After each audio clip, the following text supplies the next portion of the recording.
اگر زندگی کا ایک دن باقی ہو تو آپ کیا کریں گے؟ حضرت عبداللہ ابن مبارک رحمۃ اللہ تعالی علیہ سے عرض کی گئی کہ اگر آپ سے کہا جائے کہ آپ کی زندگی کا صرف ایک دن باقی ہے تو ایسے نازک وقت میں آپ کون سا اہم کام کریں گے؟ تو آپ رحمۃ اللہ تعالی علیہ نے فرمایا،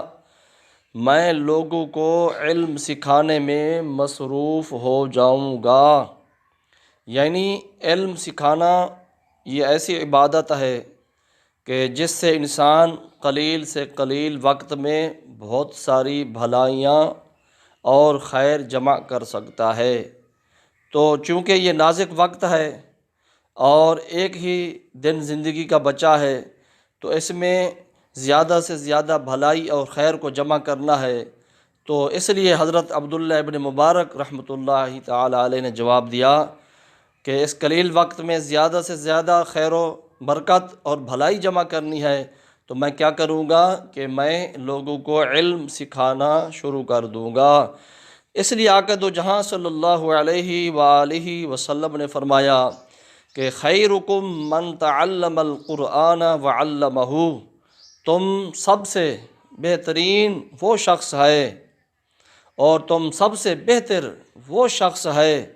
کہ جو قرآن مجید کی خود پہلے تعلیم حاصل کرتا ہے اور اس کے بعد لوگوں کو قرآن کریم کی تعلیم دیتا ہے اور لوگوں کو قرآن پاک سکھاتا ہے۔ یہ بھی علم ہے کہ علم پھیلانا صدقہ جاریہ ہے اور یہ ایسا ذریعہ ہے کہ جس سے بہت ہی قلیل وقت میں انسان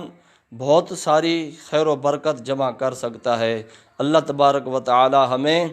اس خیر و برکت کو پھیلانے کی اور اس کو حاصل کرنے کی توفیق عطا فرمائے۔